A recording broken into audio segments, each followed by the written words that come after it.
పరిశుద్ధుడైన యేసు నామములో అందరికీ శుభములు పలుకుతూ ఈనాటి బంగారు ప్రగతి ధ్యానంలో కొన్ని ఆత్మీయ జీవిత సత్యాల్ని తెలుసుకుందాం. మరి మరి విజేతగా ప్రభు దృష్టిలో ఉండాలి అంటే అది అదృష్టమో అని మంత్రదండనమో అవదు కానీ మరి కఠిన శ్రమ సోమృతనం విడిచి ప్రభు ఎడల అంకిత భావంతో ఆయన ఆనుకుని జీవించితే అందరూ విజేతలుగా జీవించగలం.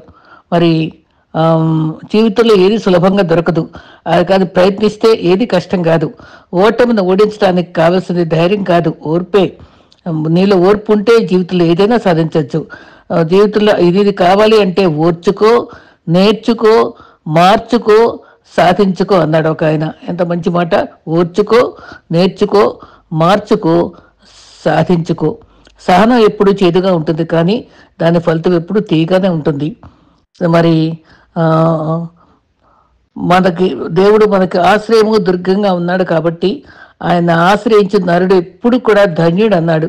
మనం క్రీస్తు దేవుడు కాగల ధన్యులు.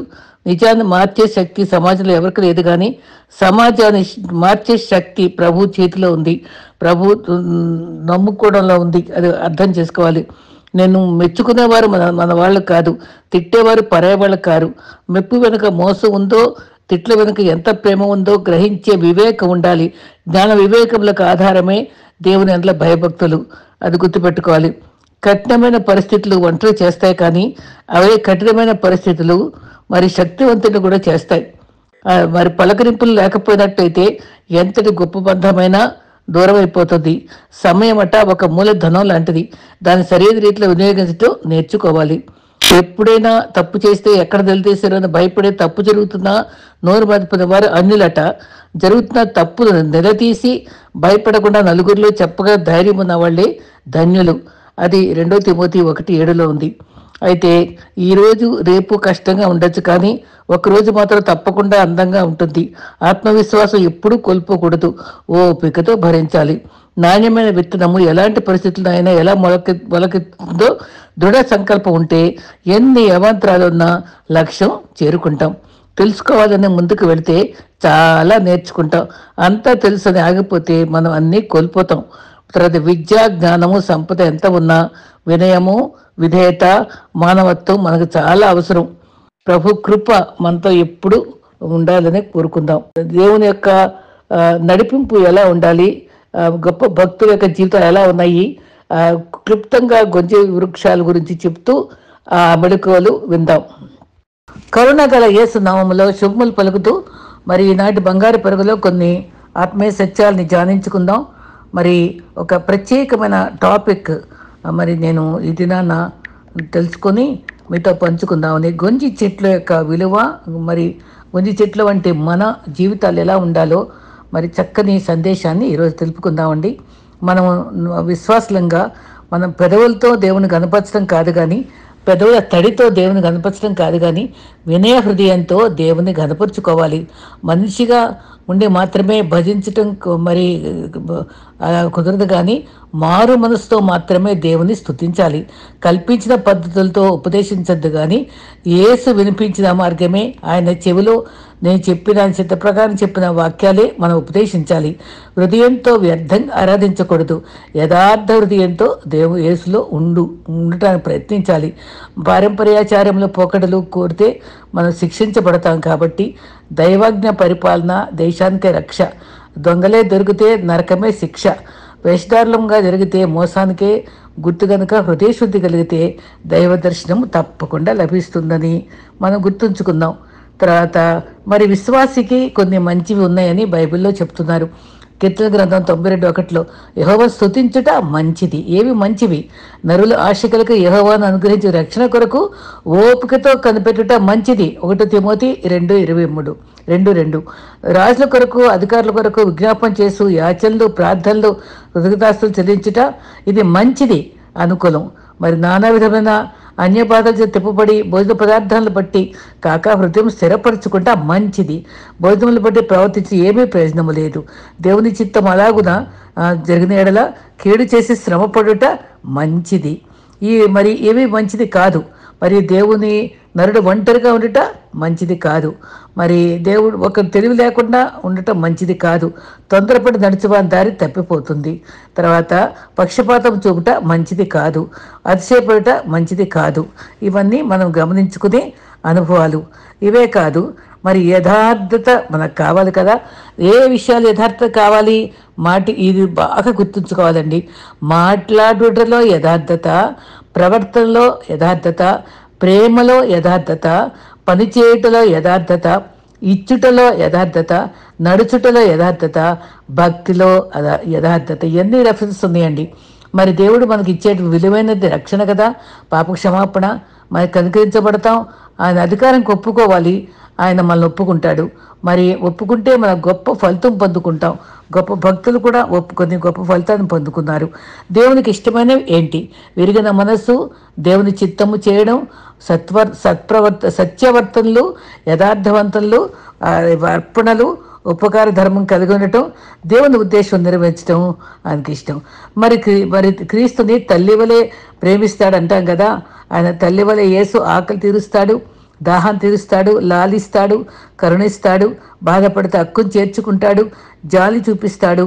మరి రోగంతో ఉంటే స్వస్థపరుస్తాడు, తప్పులను క్షమిస్తాడు, మన కొరకు ప్రాణం పెట్టాడు. నిజ క్రైస్తవుడు ఎప్పుడు కూడా దేవునితో ఆదరింపబడతాడు. ప్రియులారా, మనుషులు రెండు రకాలు, నీతిమంతులు, అనీతిమంతులు. నీతిమంతులు అంటే క్రీస్తును అంగీకరించిన వారు, ఎరిగిన వారు. అనీతిమంతులు అంటే క్రీస్తు ఎరగని వారు. ఇంకా కులము, మతము, ప్రాంతము లేదు. క్రీస్తుని ఎరిగిన వారికి మాత్రమే శోధనలు ఉంటాయి. అలాంటి అపోస్తులు ఈనాటి వరకు మీరు గోడలో బలంగా దిగాలంటే సుత్తి దెబ్బ కావాలి. అలాగైతే అది బలంగా నాటుకుంటుంది కదా. ఈ లోకంలో నువ్వు బలమైన నిజాయితీపరుడుగా ఉండాలంటే సుత్తి దెబ్బలు తప్పకుండా ఉండాలి. దేవుని వాక్యం చెబుతుంది, నేను పుటము వేసిద్ని, వెండిని వేసినట్టు కాదు, ఇబ్బంది కొలిమిలో నేను పరీక్షించిద్ని. ప్రతి పరీక్షలో దేవుని వైపు చూడాలి, గెలుపు మనదే. అప్పుడు బలమైన నీతిమంతులు కాగలం. మానవుడు శ్రమలు పొందక దైవమనుడు కాగలడు. మన మన మహానందంతో ఆనందిస్తున్నాను. యెషయా 61:10 అన్నాడు. మనం ఎల్లప్పుడూ దేవుని యందు ఆనందించాలి. మరలా చెప్పు ఆనందించాలని మనం మరి మన ఫిలిప్పీ పత్రికలో 4:4 చెప్పబడింది పౌలు ద్వారా. మనం దేవుళ్ళు ఆనందిస్తూ ఆయన ఉచితంగా ఇచ్చే ఊపిరిని బట్టి ఆనందించాలి. సరైన సమయంలో కురిపించే వర్షాన్ని బట్టి, ఎంతోమందికి తిండి లేకపోతే మనకి ఇచ్చిన ఆహార పదార్థాలని బట్టి, వస్త్రాలను బట్టి, వనరులన్నిటిని బట్టి, నూతనంగా ఇచ్చే ఒక రోజును బట్టి, పగలంతా ఇచ్చే వెలుతురుని బట్టి, ప్రతిరోజు దేవుడు మనకు క్షమించే అనుభవాన్ని బట్టి, మన పాపాల రక్తంలో కడుగుబడే కృపను బట్టి, ఆయనతో పాటు పరలోకంలో ఉంటామని నిరీక్షణ బట్టి, ఎటువంటి వ్యాధులు ఏమి లేకుండా శరీరంగా మనం మంచి ఆరోగ్యంతో ఉండే కృపను బట్టి, వాగ్దానం మన జీవితంలో నెరవేర్చిన దాన్ని బట్టి, ఇలా చెప్పుకుంటూ పోతే count your blessings, name them one by one, that will surprise you what the lord has done అన్నాడు. అందుకని దేవుని నమ్మితే మనకి ఎన్నో మేళ్ళు. పదే చెప్పుకుంటున్నాను. నీతిమంతులుగా తీర్చబడతాం, రక్షణ కలుగుతుంది, సమస్తము సాధ్యము, బలం కలుగుతుంది, సూచనలు కలుగుతాయి, మహిమ చూస్తాం, సిగ్గుపడము, సహాయం కలుగుతుంది, కార్యాలు నెరవేరుతాయి, కృప ఆవరిస్తుంది, కర్లాక నిత్యము సియోను కొండలా ఉంటాం, స్థిరపరచబడతాం. ఇటువంటి గొప్ప కృపలు దేవుడు మనకు అనుగ్రహిస్తూనే ఉన్నాడు. ఈ క్లుప్తంగా ఉండే ఈ మాటలు మనం పదే ధ్యానించుకుందాం. అయితే గొంజి చెట్టు గురించి మనం అది ఎన్నో దేవదా వృక్షాలు, సల వృక్షాల గురించి విన్నాం, కానీ గొంజి చెట్లు గురికే వింటున్నాం, కానీ దాని డీటెయిల్గా మనం ఎప్పుడు కూడా గ్రహించం. ఒక భక్తుడి మాటల్లో జకరియా 1:7-8 మరి ప్రవక్త ఇద్దోకు పుట్టిన బెకరియా కుమారుడైన జకరియాకు ఈ దర్శనం కనబడిందండి. ఆ రాత్రి ఎర్రని గుర్రమును ఎక్కిన మనిషి కనబడ్డారు. గొంజి చెట్లకు నిలబడి ఉండగా ఎర్రని గుర్రము, తర్వాత చుక్కలు గల గుర్రము, తెల్లని గుర్రాలు కనబడ్డాయంట. ఈ అనుభవంలో జకరియా దాదాపు 8 దర్శనాలు చూస్తే ఇది మొదటి దర్శనంగా ప్రభు చూపించాడండి. నిజంగానే వాళ్ళు ఇశ్రాయేలీలు వాళ్ళు చెరపెట్టబడ్డారు, వాళ్ళు బాధపడ్డారు. మరి నెహెమ్యా టైంలో మరి కట్టబడింది. తర్వాత కొన్ని రోజులు 16 సంవత్సరాలు అక్కడ సన్బెర్ట్ టోబియా అనే వాళ్ళు వ్యతిరేకించినందువల్ల ఆ పని ఆగిపోయినప్పుడు అందరూ నిరుత్సాహపడే సమయంలో జకరియాకి ప్రభు దర్శనమిచ్చి తన ప్రజల్ని ఎప్పుడు వదిలిపెట్టుకోడండి. ఈ మొదటి దర్శనంలో లోతైన లోయలో ఆ రాత్రి వేళ కనబడగా చుట్టూ గొంజి చెట్లు ఉన్నాయట. లోపల ఆ గుర్రము ఎక్కిన దూత సంచరిస్తూ ఎర్రని చుక్కలు గలవి, తెల్ల గుర్రాలు ఎన్ని కనిపించాయట. అది రాత్రి వేళ లోయ, అది చీకటి. ఆ టైంలో అండి అప్పుడు నిర్మాణం ఆగిపోయినప్పుడు ఈ బాధతో కృంగిన మనసుతో ఉండే వాళ్ళని బాధపడే సమయంలో ఈ దర్శనం ద్వారా ధైర్యపరిచాడు. గొంజి చెట్ల మధ్య ఎర్రని గుర్రం దూత కనిపించింది. ఒలివ చెట్లు, ద్రాక్ష చెట్లు, గొంజి చెట్లు ఇశ్రాయేలుకి ఇష్టమైనవి. అవి ఎక్కువగా వాడతారు ఆ పేర్లు. దానియేలు కల్లో చెట్టు కనిపించింది కదా, ఆ చెట్టు నీవే అని రాస్తూ సూటిగా చెప్పాడు.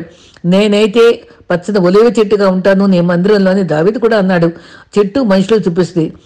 వాక్కు వాడక తన కాలమంతా ఫలించి చెట్టు వల్లే ఉంటాడన్నమాట కూడా మనం వింటాం. బైబిల్లోని వ్యక్తులు చెట్టుతో కూడా పోల్చడం మనం గమనిస్తూనే ఉంటాం. అయితే గొంజి చెట్లు ఇశ్రాయేలుకు సాదృశ్యంగా చూపారు. ఆ చెట్లు ఎక్కడున్నాయి? లోయలో ఉన్నాయి.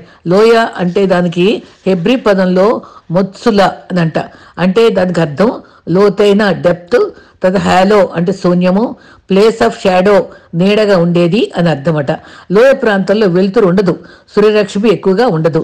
వారంతా వెలుగును చూడలేని వారిగా శూన్య స్థితిలో నిరుత్సాహంతో, అధైర్యంతో, అవిశ్వాసులుగా ఉన్నారు. లోయ శూన్యానికి గుర్తు. గాఢాంతకార పరిస్థితుల్లో ఉన్నారు. బ్రతుకుపై ఆశ కానీ, నిరీక్షణ కానీ, ధైర్యం కానీ, విశ్వాసం కానీ మరి సమస్యలను కోల్పోయి శూన్యంగా మిగిలారు. నిశ్శబ్దమైన స్థితిలో ఎర్రటి గుర్రము ఎక్కిన దూత అభయమిచ్చింది. ఎంత చక్కటి ధైర్యం అండి! నిరాశలో ఉన్నప్పుడు అక్కడ దర్శనం ఎంతో చక్కగా వాళ్ళని ధైర్యపరుస్తుందండి. ఒక మంచి వాగ్దానం కానీ, ఒక మంచి కళ కానీ, ఒక దర్శనం కానీ విశ్వాసం ఎంతగానో బలపరుస్తుంది, ముందుకు నడిపిస్తుంది. భయపడకండి, ఈ చీకటిని వెలుగుగా మార్చగలను, శూన్య స్థితిని సమృద్ధితో నింపగలనని అభయం ఇచ్చింది ఆ దూత. ఎరుపు రక్తం నక్కును పాప క్షమాపణ గుర్తు కదా. యెహోవా దూత క్రీస్తుగా సూచిస్తుంది. ఆ దూత ఎవరో కాదు, క్రీస్తే. క్రీస్తు 2000 సంవత్సరాల క్రితంగా మొన్నే కదా పుట్టింది అని మా దేవుళ్ళు ఎప్పుడో ఉన్నారు కదా అని ఎన్నో చెప్తారు. కానీ ఆదాము కాలం నుండి క్రీస్తు ఉన్నాడు. జగత్తు పునాది వేయబడకుండా త్రిత్వం ఉంది. మనం మన పోలికగా చేద్దాం అనుకున్నారు. మనము అంటే ఏ మాట? అది త్రిత్వమే. తండ్రి, కుమార, పరిశుద్ధాత్మ కలిపి చేసిన నిర్ణయాలే. మనుషులు హస్తాలతో తయారు చేయబడిన వాడు కాదు క్రీస్తు. ఆది నుంచి ఉన్నవాడు, పంచభూతాలు సృష్టించడానికి ముందే ఉన్నవాడు, మనుషులచే పుట్టింప చేసిన వాడు కాదు. నశించే దాన్ని వెతికి రక్షించటకే మనిషి కుమారుడు మన లోకానికి వచ్చాడు కదా. యేసుక్రీస్తు పుట్టినవాడు కాదు, దిగి వచ్చినవాడు. ఓల్డ్ టెస్టిమెంట్లో యెహోవా దూతయే ఏ సందర్భాల్లో ఉందో మనం జ్ఞాపకం చేసుకుందామా? హాగర్తో మాట్లాడింది యెహోవా దూత, అది క్రీస్తే. యెహోషువాకి దర్శనం ఇచ్చి ఎరుక గోడలకు వెళ్ళినప్పుడు ఎవరేమంటే నేను ఈ పక్షమాడిని అన్న ఆ వ్యక్తి దూత మరి యేసుక్రీస్తే. మనోహాకు సంసోను పుట్ట టైంలో కనబడింది కూడా, దర్శనం ఇచ్చింది దూతే, క్రీస్తే. గిజ్యోను కాలంలో బలాజ్యుడా అని పలకరించింది కూడా క్రీస్తే.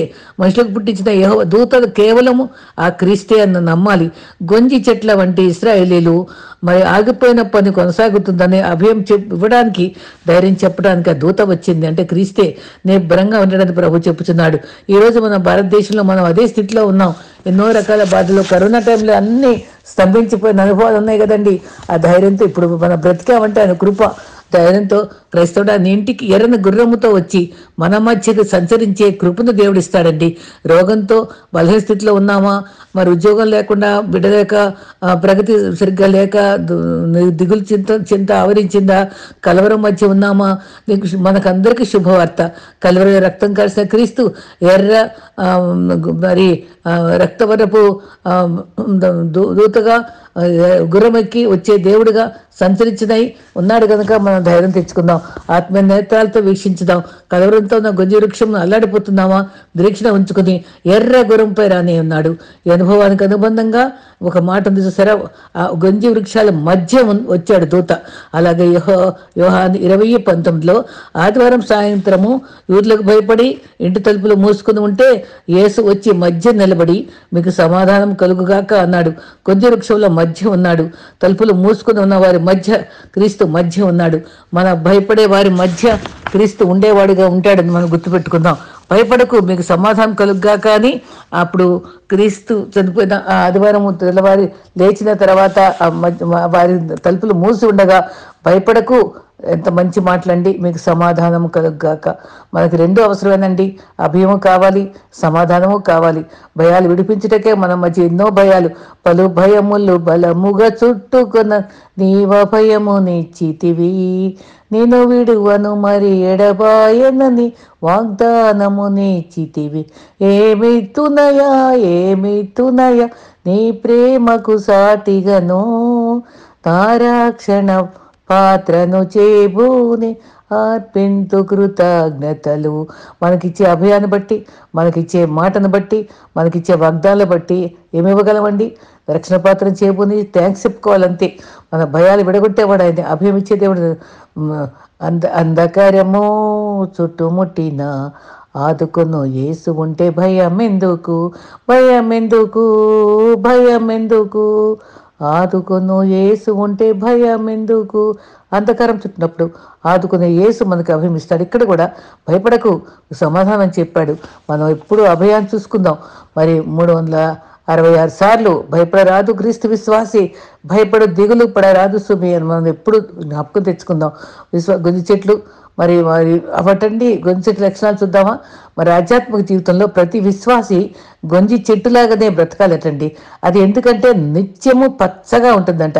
అన్ని కాలాల్లో కూడా అది పచ్చగా ఉంటుందట. ఇర్మియా 17:7-8 యెహోవా నమ్ముకుని వాడు ధన్యుడు. మరి కాలు ఊర నోటబడినదే, నీ వేళ్ళు తన్ను పెట్టుంటే ఈ వేళ్ళు, అది కాపు మానదు, పచ్చగా ఉంటుంది. దీనిలో ప్రత్యేకత చక్కగా ఉందండి, చెప్పుకుందాం. 17:5 నన్ను ఆశ్రయించు వాడు హృదయము యెహోవా యందు తొలగించుకోకుండా ఆయన ఆశ్రయించేవాడే ధన్యుడు. అది కాపు మానదు, మరి ఆకు వాడదు. దేవుని నమ్ముకునే ఉన్న వారికి మరి ఆయన దేవుని దూరం చేసుకున్నవారట ఎడారిలో ఆరుహ వృక్షం వల్ల ఉండి ఎండిపోయి ఆకులు రాలిపోయి ఉంటారు. వారి జీవితంలో ఆశీర్వాదం అంటూ కనబడదు. దేవుని నమ్ముకున్న వాళ్ళకి ఎన్నో ఆశీర్వాదం ఉంటాయి. ఒక ఉద్యోగ జీతం రాగానే అందరూ మగాళ్ళన్నీ ఎంతో ప్రకాశించిపోతాయట. నెలాఖరు రాగానే ఆకులు రాలిపోయినట్టుగా ఉంటాయట. ఏ కాలమైనా గొంజి వృక్షం మాత్రం పచ్చగా ఉంటుంది. దాని వేళ్ళు భూమి లోపలికి పొరల్లోనికి చుక్కుని దూరంగా ఉండే నీటిని కూడా పీల్చుకొని నిరంతరము దాని సారం అందుకొని ఇది పచ్చగా ఉండే చెట్టుగా ఉంటుంది. కాబట్టి అండి, మన జీవితాల్లో కూడా మన వేళ్ళు, మన విశ్వాసమునే, మన జీవితాన్ని లోపలకంటా మనం వ్యాపించి అవి నీటిని పీల్చుకొని, అక్కడ నీరంటే వాక్యం, ఆ వాక్యాన్ని పరిశుద్ధాత్మను పీల్చుకొని ఆ జీవాన్ని పొందుకొని మనం చెట్లమైన మన దేవుని యొక్క అనుగ్రహంతో దాన్ని పచ్చగా జీవించేటువంటి అనుభవం మనం పొందుకోవాలని ఈ గొంజి చెట్లు దాని లక్షణం మనకు నేర్పిస్తుందండి. మనం అందరూ పచ్చగా ఉండేటట్టుగా రక్షకుడు నిత్యం మనం దీవించాలని కోరుకుందాం. యెషయా 17:7 నమ్ముకుని వాడు ధన్యుడని చెప్పుకున్నాం కదా. పచ్చగా ఉండాలి. దాని బలం ఆధారంగా తీసుకుని ఎడారిలో మనం అది ఎంతగానో జీవింప చేసుకుంటుంది.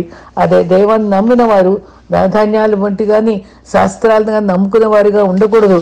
మన ప్రవచనాలు నమ్ముకోవడం, మరి సోది చెప్పించుకోవడం, ఇవన్నీ కూడా క్రైస్తవులు తగదండి.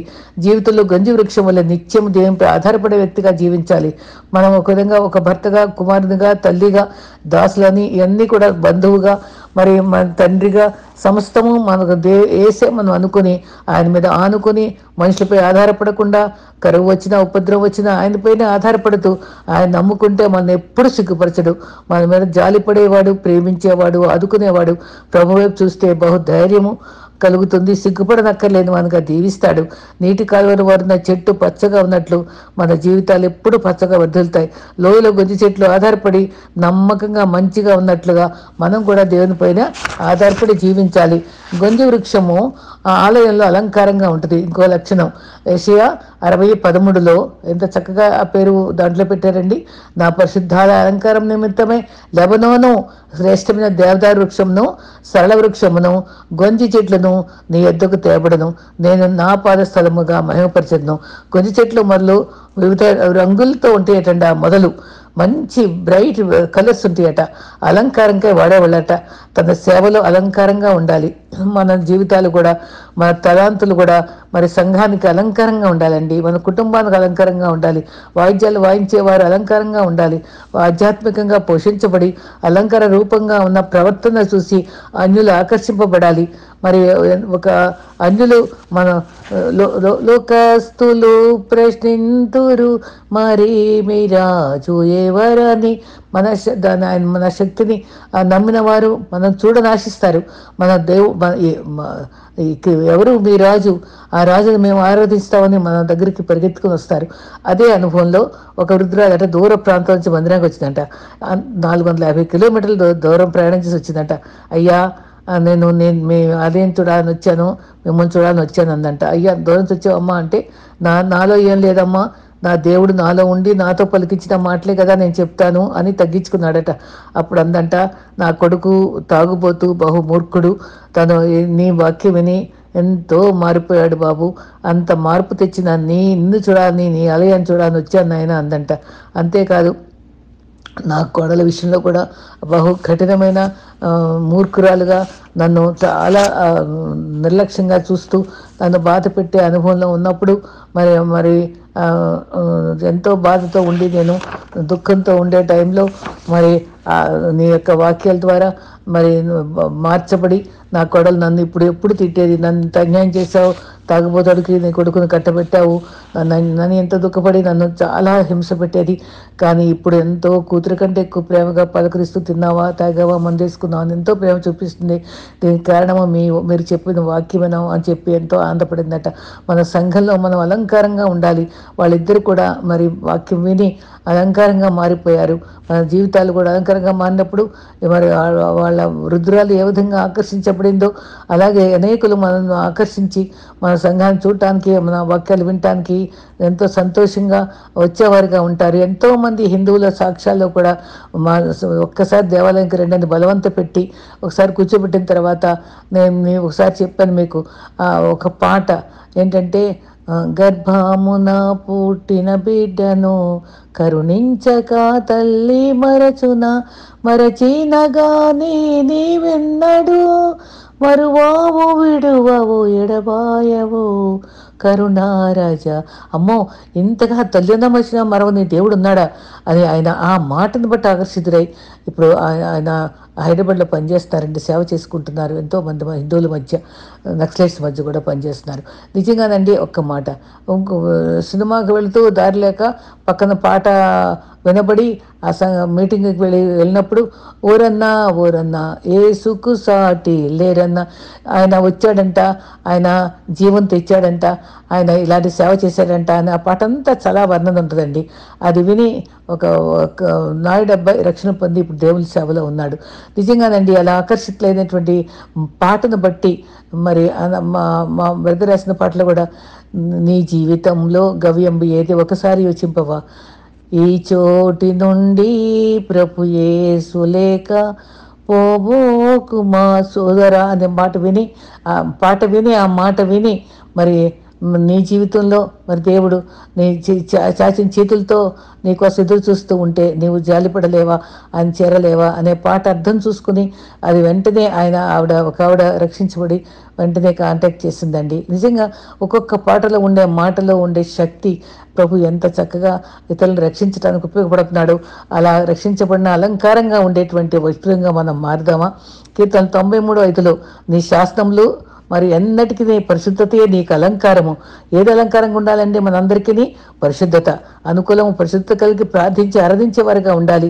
దేవాలయంలో అలంకారంగా ఉండాలి.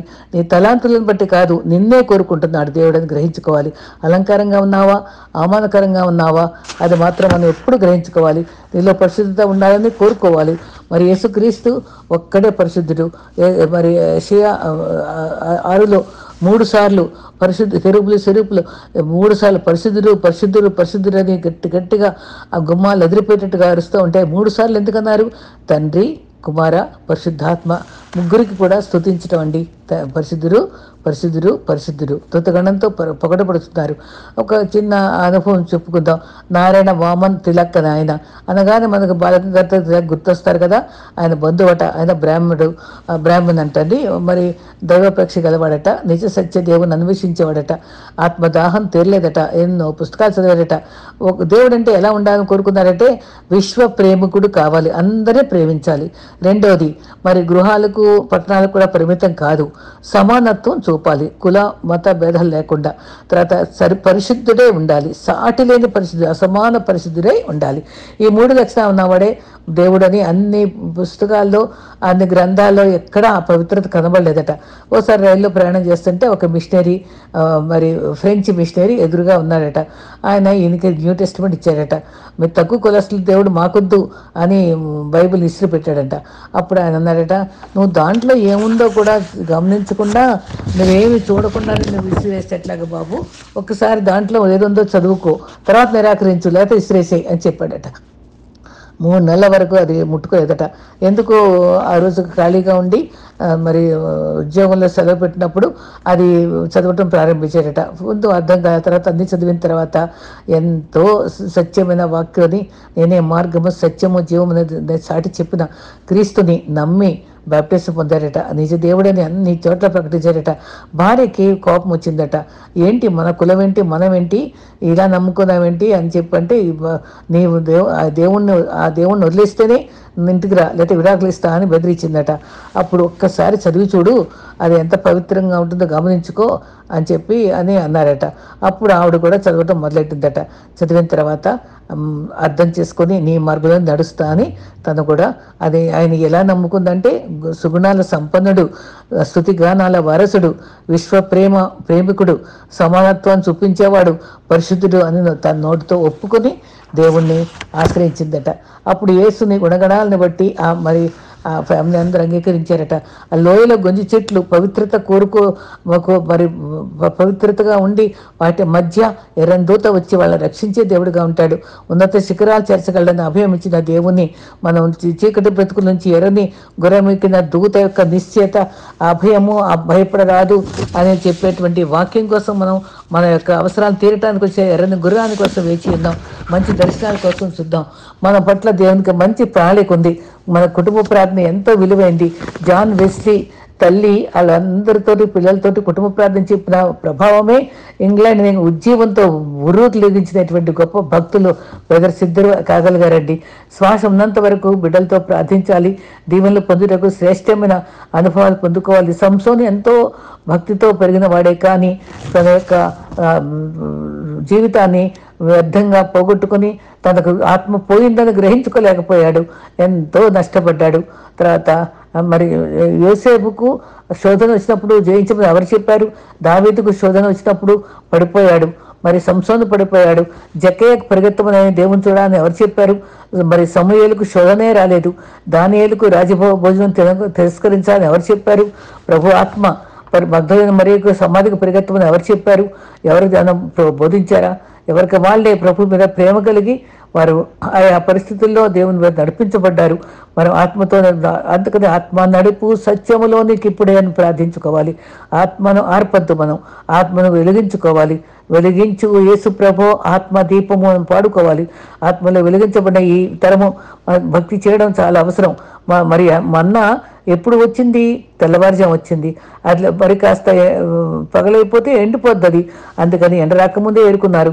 అలాగే మన ఉదయాన్నే పవిత్రమైనటువంటి మన్నా అనే వాక్యాన్ని మనం ఏరుకోవాలి. మనం భద్రంగా చదువుకుని ప్రార్థన చేసుకుని రోజును ఆరంభించాలి. అప్పుడు అపజయమే రాదు మనకి. ఎరుకో కూల్చిన సమయంలో మరి ఉదయాన్నే వాళ్ళు లేచారు. క్రీస్తు ఉదయాన్నే లేచి మరి ఏ రకంగా మరి లేచి ప్రార్థన చేసుకుని మరి ఆరంభించుకునేవాడు. రోజంతా సేవ చేశాడు, రాత్రి ప్రార్థన చేసేవారు. మంచి దేవుడు మనకున్నాడు. మనం అన్ని ఆయన మన వారసులం. ఆయన అన్ని మనవే. మన పాపం విమోచించి నిశ్చయిత పొందడానికి ఆయన ఆశ్రయించాలి.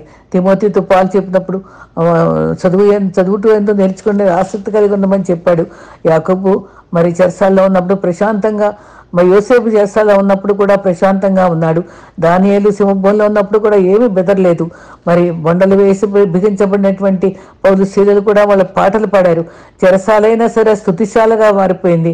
నావన్నీ మరి నీవే నా వారసు, దేవుడి వారసులు, మనం ప్రేమ నివాసులము, నవయుగ సైనికులం, పరలోక పౌరులం, మనం మోచకుడు సజీవుడని వివరించగలిగే కార్యాలు మన సింహపు గుహలో కూడా మనకు క్షేమం ఇస్తాడు. నేనే కనులారా చూడగలను అన్నాడు. దేవుని సమస్తము చేయగలడు, సమస్తము ఆయనకు సాధ్యమే అని ఎంతో ఘనంగా పాడుకునే వాళ్ళుగా ఉన్నారు చాలామంది. మన జీవితాలు మరి మరి దావీదు సొంత ఆలోచనలతో ప్రవర్తించి చాలాసార్లు నష్టపడ్డాడు, కానీ దేవుడికి అనుగ్రహించాడు. అసలు ఆ గొలియాతును చంపగానే ఆ రాజు అల్లుడైపోవాలనే ఆశలో కలిగి ఆ మికాలు చేసుకొని ఎంత నష్టపడ్డాడండి, చాలా నష్టపడ్డాడు. మళ్ళీ ఆ నొక్కాలు కూడా ఊరుకుందా, వేరే వాళ్ళని చేసుకుంది. 2 సమూయేలు 12లో దేవుడు ప్రతి చోట ఉరియా భార్య అన్నారే కానీ దావీదు భార్య అనే పరిస్థితి రాలేదు. ఎందుకంటే తను ఉరియా పవిత్రుడు, ఎంతో మరి అమాయకంగా మరి తన జీవితం గడిపినవాడు. తన అన్యాయంగా మరి హింసతో మరి చంపడానికి తెగించినటువంటి దావీదు 51వ కీర్తనలో ఎంత పశ్చాత్తాపడిన తర్వాత తిరిగి తన మరి దేవుని హృదయానుసారుడయ్యాడు కదా. ఎంత పశ్చాత్తాపం ఉందండి. సోపుతో కడగమన్నాడు, తర్వాత రక్షణాంతం మరలా ఇమ్మన్నాడు. తర్వాత ఒక బోధకుడు స్కాట్లాండ్ లేకపోతే నేను నా స్కాట్లాండ్ అంతా ఆ గాలిలో నా ప్రార్థన కలిపివేస్తాను, ఆ దేశమంతా నా గాలిని పిలుస్తారు, ప్రార్థనానుభవాలు పొందుతారు అన్నారట. చూడండి అసలు ఆయన తపన. నిజంగా మన జీవితం ఇతరులకు సాక్షులుగా ఉండటానికి, 10 గంటల వరకు సాక్షులుగా ఉండటానికి మన దేవుడు పుట్టించి మనల్ని నడిపించి తలాంట్లు ఇచ్చాడు. మనం ఏ రకంగా ప్రభు కొరకు ఉపయోగపడుతున్నాం, ఏ రకంగా ఆయన అలంకారంగా ఉంటున్నామో మనం గమనించుకుందాం. ఆ సన్నిధిలో పశ్చాత్తాపడే హృదయంతో ఆయన చేరి ఆయన వైపు చూస్తూ మనము మరి దేవుని యొక్క కృపలో మరి భారత మనలో దానియేలులాగా మనం జీవింప చేసే కృపను మనకి ఇవ్వాలి. యోనా ఆలోచనలు మరి ఎంత స్వార్థంగా ఉన్నాయండి. ఆయన క్షమించి మళ్ళీ వాడుకున్నాడు. యోనా నిజమైన అందరూ వాళ్ళు పశ్చాత్తాపడ్డారు, కానీ యోనాలో సరైన పశ్చాత్తాపం రాలేదు. అయినా సరే దేవుడు మళ్ళీ వాడుకోలేదండి యోనాని. ఆ ఒక్కసారే వాడుకున్నాడు, తను సరిచేశాడు. మన జీవితంలో కూడా మనం చూసుకుంటాడు ఎంతవరకు వాడబడతామో. మన ప్రభుకి ఎల్లకాలము ఆయనకు అందుబాటులో ఉండి ఆయన కొరకు ఆయన రాజ్యవ్యాప్తి కొరకు మనం పాటుపడే వాళ్ళంగా, మన కుటుంబాలను సరిదిద్దుకునే వాళ్ళంగా, సమాజాన్ని సరిదిద్దే వాళ్ళంగా, తన నీతిగా న్యాయంగా పవిత్రత జీవించడానికి మనం సమర్పించుకుందాం. అట్టి కృప గొంజి వృక్షాల వలె అవి పచ్చగా ఉండే రీతిగా మనం ఎప్పుడు ఆత్మీయంగా జీవంతో ఉండే వాళ్ళంగా ఉందామండి. ఆకు వాడక ఉండే వాళ్ళంగా ఉందాం. అదే కాదు, దూరంగా ఉండి నీటిని పీల్చుకునే రీతిగా ఎక్కడ వాక్యం ఉంటే అక్కడ వాక్యాన్ని మనం ఆస్వాదించే వాళ్ళంగా, బలపడే వాళ్ళంగా, అది అలంకారానికి ఉపయోగపడే రీతిగా మన ప్రతి చోట సాక్షిగా అలంకారంగా ఉండి ఇతరులను ఆకర్షించే రీతిగా మన జీవితాలను మార్చుకుందాం.